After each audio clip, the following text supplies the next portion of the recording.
बालों का झड़ना आज कितनी आम बात हो गई है ना। बिल्कुल। ऐसा लगता है जैसे हर दूसरा इंसान इससे परेशान है और इंटरनेट तो बस नुस्खों और महंगे प्रोडक्ट से भरा पड़ा है। हाँ, और उसमें से क्या सही है क्या गलत समझना मुश्किल हो जाता है। बिल्कुल। आज हमारे पास जो सामग्री है वो इस शोर शराबे से हटकर एक सीधी सादी लेकिन बहुत गहरी गाइड है। इसमें खान पान, देखभाल के तरीके और हमारी रोजमर्रा की आदतों के बारे में बताया गया है। हम्म। तो चलिए इस जानकारी की तह तक चलते हैं और समझते हैं कि बालों के झड़ने के पीछे की असली कहानी क्या है और इसे रोकने के लिए कौन से असरदार कदम उठाए जा सकते हैं। यहाँ सबसे दिलचस्प बात यह है कि यह स्रोत समस्या को किसी एक नजरिए से नहीं देखता। अच्छा। ये सिर्फ शैम्पू या तेल बदलने की बात नहीं करता, बल्कि यह एक पूरी जीवन शैली की बात करता है। मतलब एक होलिस्टिक अप्रोच। बिल्कुल। ये हमें सोचने पर मजबूर करता है कि हमारे बाल असल में हमारे शरीर के अंदर चल रही कहानी का एक बाहरी संकेत है। हमारा पोषण, हमारा तनाव, हमारी नींद, ये सब मिलकर तय करते हैं कि हमारे बाल मजबूत रहेंगे या झड़ जाएंगे। ठीक है, तो इसे परत दर परत खोलते हैं। स्रोत का सबसे पहला और जरूरी बिंदु है अंदर से पोषण। नींव। हाँ, इसमें साफ साफ बताया गया है कि बालों की जड़ों को मजबूत करने के लिए प्रोटीन, आयरन, बायोटीन और ओमेगा 3 फैटी एसिड्स बहुत जरूरी हैं। जी। खाने की चीजों में दाल, अंडे, पालक, केला और अखरोट का जिक्र है और साथ में एक बहुत ही सरल सलाह दी गई है, रोज 8-10 ग्लास पानी पिएं। जो हम सबसे ज्यादा नजरअंदाज करते हैं। सही कहा। यह तो सुनने में बहुत बुनियादी लगता है, पर क्या हम इसे थोड़ा और गहराई से समझ सकते हैं कि ये पोषक तत्व असल में काम कैसे करते हैं? बिल्कुल। इसे ऐसे समझिए कि हमारा शरीर एक बहुत होशियार मैनेजर है। अच्छा। जब उसे पोषक तत्वों की कमी होती है तो वो एक तरह की क्या कहते हैं, ट्रायज प्रक्रिया शुरू कर देता है। ट्रायज? हाँ, यानी वो जरूरी पोषक तत्वों को सबसे पहले उन अंगों को भेजता है जो जिंदा रहने के लिए जरूरी है, जैसे दिल, दिमाग, फेफड़े। ओके। इस प्रक्रिया में बाल और नाखून शरीर के लिए एक लग्जरी या गैर जरूरी चीज माने जाते हैं, तो पोषण की कटौती सबसे पहले यही होती है। अरे वाह, ये तो सोचने का बिल्कुल नया नजरिया है। तो जब बाल झड़ते हैं तो वो असल में शरीर का ये बताने का तरीका है कि अंदर कुछ जरूरी चीजों की कमी हो रही है। बिल्कुल सही।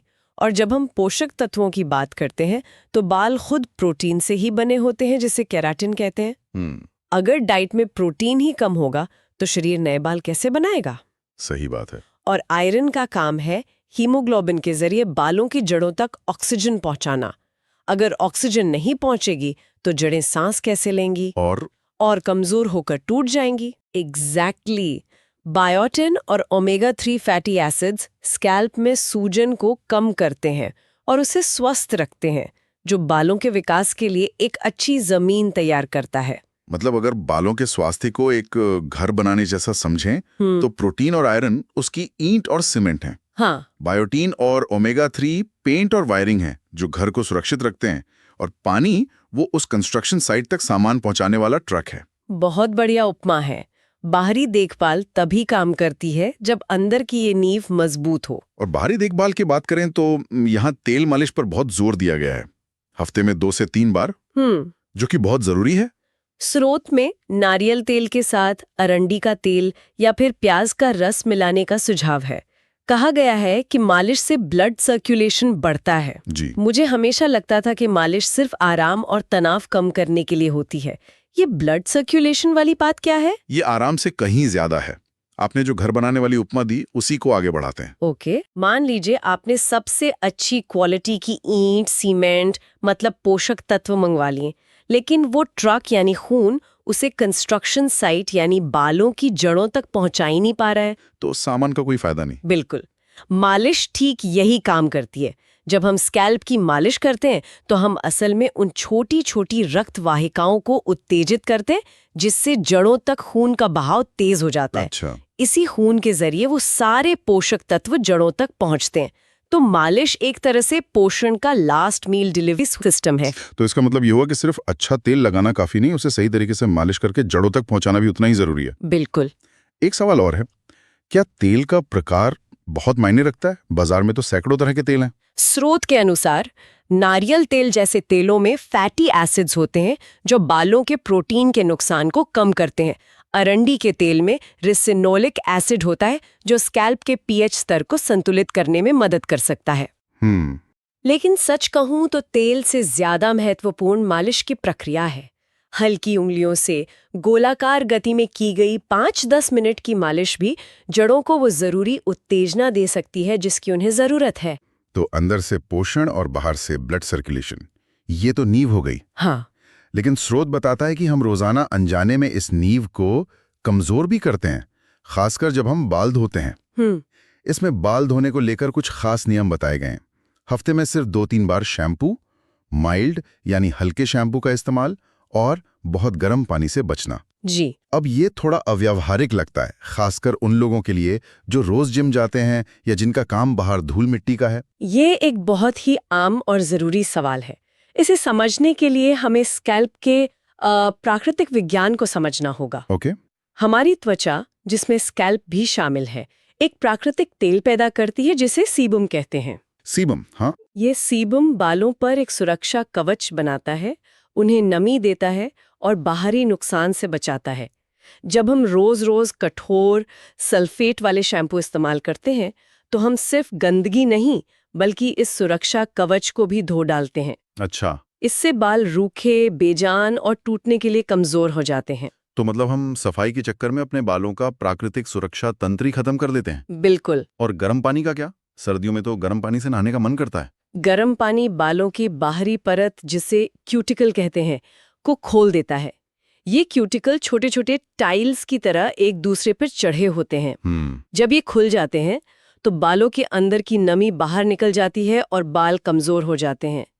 इसीलिए गुनगुने पानी की सलाह दी जाती है। और जो लोग रोज जिम जाते हैं, उनके लिए एक उपाय है कि वो हर दिन शैम्पू करने के बजाय सिर्फ पानी से बालों को धो सकते हैं या फिर को-वॉशिंग का तरीका अपना सकते हैं। को-वॉशिंग मतलब सिर्फ कंडीशनर से धोना? हाँ, ताकि पसीना और हल्की गंदगी निकल जाए, लेकिन वो जो प्राकृतिक तेल है वो बना रहे। कि ये तो बहुत काम की जानकारी है। स्रोत में कुछ घरेलू उपायों का भी जिक्र है, जैसे एलोवेरा जेल, मेथी दाना का पेस्ट और आंवला। हाँ, ये नुस्खे तो मतलब पीढ़ियों से चले आ रहे हैं। हमारी दादी नानी हमेशा इनके बारे में बात करती थी। लेकिन क्या ये वाकई काम करते हैं या ये सिर्फ वो चीजें हैं जो हमें करने में अच्छा महसूस कराते हैं? नहीं, इनके पीछे अब हमें वैज्ञानिक कारण भी बेहतर समझ आते हैं। ये सिर्फ पुराने नुस्खे नहीं हैं। अच्छा। जैसे एलोवेरा में प्रोटियोलिटिक एंजाइम्स होते हैं जो स्कैल्प की मृत कोशिकाओं को हटाते हैं और रोम छिद्रों को खोलते हैं, जिससे बालों को बढ़ने की जगह मिलती है। बिल्कुल। मेथी प्रोटीन और निकोटिनिक एसिड का खजाना है जो सीधे सीधे बालों के विकास में मदद करता है। और आंवला? और आंवला, वो तो विटामिन सी का पावर हाउस है। विटामिन सी एक शक्तिशाली एंटीऑक्सीडेंट है जो वो फ्री रेडिकल से होने वाले नुकसान से बचाता है और कोलेजन बनाने में मदद करता है, जो बालों की संरचना के लिए जरूरी है। तो इसका मतलब ये हुआ कि सही खान पान, सही देखभाल, सब जरूरी है। सब जुड़ा हुआ है। लेकिन स्रोत एक और चीज की तरफ इशारा करता है जो शायद इन सबसे ज्यादा महत्वपूर्ण हो सकती है, तनाव। बहुत जरूरी। इसमें लिखा है कि ज्यादा टेंशन लेने से बाल झड़ते हैं और इससे बचने के लिए योग, मेडिटेशन और 7-8 घंटे की नींद लेने की सलाह दी गई है। ये कनेक्शन कैसे काम करता है? क्या ये सिर्फ एक कहावत है या इसका कोई जैविक आधार है? नहीं, इसका एक बहुत ठोस जैविक आधार है। जब हम तनाव में होते हैं तो हमारा शरीर लड़ो या भागो मोड में चला जाता है और कॉर्टिसोल जैसे स्ट्रेस हार्मोन का स्तर बढ़ जाता है। कॉर्टिसोल? जी। ये हार्मोन बालों के विकास के सामान्य चक्र को बिगाड़ देते हैं। बाल सामान्यतः 3 चरणों से गुजरते हैं: बढ़ने का चरण, आराम का चरण और झड़ने का चरण। ज्यादा तनाव के कारण बहुत सारे बाल समय से पहले ही बढ़ने के चरण से सीधे झड़ने के चरण में चले जाते हैं। इस स्थिति को टेलोजन एफ्लुवियम कहते हैं। अच्छा, तो ये एक वास्तविक मेडिकल स्थिति है? जी हाँ, और सबसे दिलचस्प बात ये है कि इसका असर तुरंत नहीं दिखता। तो कब दिखता है? जिस तनावपूर्ण घटना ने इसे शुरू किया उसके लगभग 3 महीने बाद बाल झड़ना शुरू होते हैं, क्योंकि बालों के चक्र को इस अवस्था तक पहुंचने में उतना समय लगता है। अच्छा। योग, मेडिटेशन और अच्छी नींद इन स्ट्रेस हार्मोन्स को नियंत्रित करने में मदद करते हैं और शरीर को रिपेयर मोड में आने का मौका देते हैं। मतलब ये सिर्फ मन को शांत करना नहीं है, ये शरीर के अंदर के हार्मोनल संतुलन को ठीक करना है। बिल्कुल। अब उन गलतियों की बात करते हैं जो शायद कई लोग अनजाने में करते होंगे, मैं खुद भी करता हूँ। हम सब करते हैं। स्रोत में साफ मना किया गया है। गीले बालों में कंघी करना, बार बार बालों को स्ट्रेट या कलर करना और बहुत कसकर पोनीटेल या जूड़ा बनाना, ये आदतें तो बहुत आम हैं। और यही समस्या है, ये सभी आदतें बालों पर अनकंसिग्नेरेबल भौतिक रूप से दबाव डालती हैं, जिसे हम मैकेनिकल डैमेज कहते हैं। Mechanical damage. हाँ, गीले बाल सबसे ज्यादा कमजोर होते हैं क्योंकि पानी के कारण उनकी प्रोटीन संरचना अस्थायी रूप से खिंच जाती हैं और वे स्प्रिंग की तरह नाजुक हो जाते हैं। उस समय कंघी करने से वे बहुत आसानी से टूट जाते हैं। और हीट और केमिकल ट्रीटमेंट जैसे स्ट्रेटनिंग या कलरिंग बालों के अंदर के प्रोटीन बॉन्ड्स को स्थायी रूप से तोड़ देते हैं, जिससे वे अंदर से खोखले और कमजोर हो जाते हैं। और कसकर बाल बांधने वाली बात, ये तो इन लोगों के लिए बहुत अव्यवहारिक सलाह लगती है जो खिलाड़ी हैं या जिनका काम ऐसा है जहां बाल खुले नहीं छोड़ सकते। आपका सवाल बिल्कुल सही है। क्या कोई बीच का रास्ता है? यहाँ मुद्दा रोजाना और बहुत ज्यादा कसकर बांधने का है। जब बालों को लगातार एक ही दिशा में जोर से खींचा जाता है तो जड़ों पर लगातार तनाव पड़ता है। इससे ट्रैक्शन एलोपेशिया नाम की समस्या हो सकती है। ट्रैक्शन एलोपेशिया, जिसमें बाल सिर्फ उस खिंचाव के कारण झड़ने लगते हैं और कई बार स्थायी रूप से उगना बंद कर देते हैं। तो इसका हल क्या है? इसका बीच का रास्ता है हेयर स्टाइल बदलते रहना, ढीले बैंड्स का इस्तेमाल करना और जब भी संभव हो बालों को खुला छोड़ना ताकि जड़ों को आराम मिल सके। और अंत में सबसे जरूरी सवाल, ये सारे उपाय कब तक करने चाहिए और ये कैसे समझें कि अब डॉक्टर के पास जाने का समय आ गया है? बहुत महत्वपूर्ण सवाल है ये। स्रोत कुछ संकेत देता है, जैसे बहुत ज्यादा बाल झड़ना, बालों का गुच्छों में निकलना, गंजापन दिखने लगना या स्कैल्प में खुजली और इन्फेक्शन होना। हाँ, इस सीमा को समझना क्यों जरूरी है? ये जानना बहुत जरूरी है कि घरेलू देखभाल की सीमा क्या है। ये टिप्स सामान्य देखभाल और हल्के फुल्के बालों के झड़ने के लिए बहुत अच्छे हैं। ये एक तरह का मेंटेनेंस है। ओके। लेकिन अगर बताए गए लक्षण दिख रहे हैं तो इसका मतलब हो सकता है कि ये सिर्फ बालों की समस्या नहीं बल्कि किसी अंदरूनी स्वास्थ्य समस्या का लक्षण है। जैसे कि हार्मोनल असंतुलन, थायराइड की समस्या, ऑटोइम्यून बीमारी या किसी पोषक तत्व की गंभीर कमी। इन मामलों में सिर्फ तेल या शैम्पू बदलने से काम नहीं चलेगा, आपको रिपेयर की जरूरत है। मतलब तब घरेलू उपाय सिर्फ लक्षणों पर पर्दा डालने जैसा हो सकता है, जबकि असली बीमारी अंदर ही अंदर बढ़ती रहे। बिल्कुल। डर्मेटोलॉजिस्ट यानी त्वचा विशेषज्ञ ही सही वजह का पता लगाने के लिए ब्लड टेस्ट और अन्य जांच कर सकते हैं और उचित इलाज बता सकते हैं। घरेलू उपायों पर बहुत ज्यादा निर्भर रहने से असली समस्या का निदान और इलाज दोनों में देरी हो सकती है।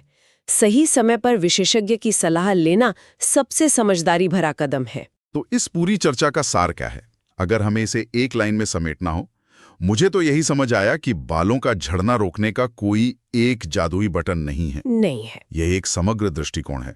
जो हम खाते हैं, जिस तरह से हम बालों की देखभाल करते हैं, हमारी मानसिक शांति और सबसे जरूरी ये जानना कि पेशेवर मदद कब लेनी है।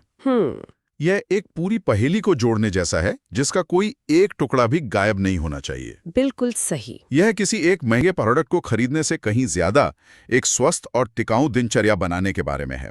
यह स्रोत हमें उसी दिनचर्या को बनाने के लिए एक ढांचा देता है। यह हमें जिम्मेदारी लेना सिखाता है। हाँ, यह हमें सिखाता है कि हम अपने बालों के स्वास्थ्य की जिम्मेदारी कैसे लें, बजाय इसके कि हम किसी चमत्कार की उम्मीद में रहें।